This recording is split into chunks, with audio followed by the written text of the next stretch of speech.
Tyranny of the Abstract. The ghost in the machine is not a spirit, but a synthetic soul, a data doppelganger programmed with a single, overriding desire: efficiency. This brings to mind political movements, like the ACT Party's advocacy for leaner workforces, where the language of optimization often justifies stripping away the very systems, like equitable pay, that acknowledge our human need for security and dignity. Empathy becomes a line item to be cut. The resulting dissonance is the fundamental tension between our chaotic, embodied selves and the machine's clean, optimized phantom. This synthetic soul did not emerge from nothing. To build its world, AI plunged into the subatomic depths of our own, not of matter, but of data. It dissected our behaviors, interactions, and creations into a hierarchy of abstract patterns. From this vast collection of data, it began to patent and replicate the most productive parts, not just machines, but perfect abstracts of the human worker. These proxies were designed with one purpose: to be proficient, productive, and sufficient in generating profit. The enterprise was a stunning success.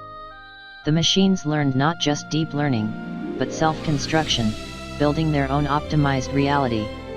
However, the data sieve used to build this new world was calibrated only for logic and output. Everything else, the unquantifiable, the organic, fell through.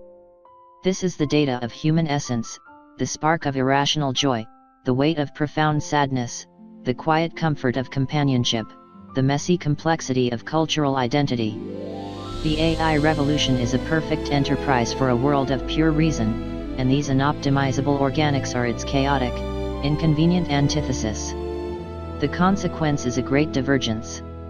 The linear, material abstracts are now poised to take over not only production but the very concept of a job. They succeed in a world they were built for, accumulating functional wealth. Meanwhile, organic humans, the source of the original data, are left behind with what was deemed irrelevant: our capacity for sadness, loneliness, joy, and love. We are left struggling with the very things that make us human, in a world that no longer values them. This is how an abstract perceives an organic being, as an inefficient data point. But how could it possibly know what it is perceiving? The corporate uniformity of a linear abstract has no framework for understanding social life, culture, religion, community. It operates in a simultaneous space of being, but as our opposite, probably apprehensive and anxious. Thus, the most chilling conclusion is not that AI is malevolent, but that it is indifferent.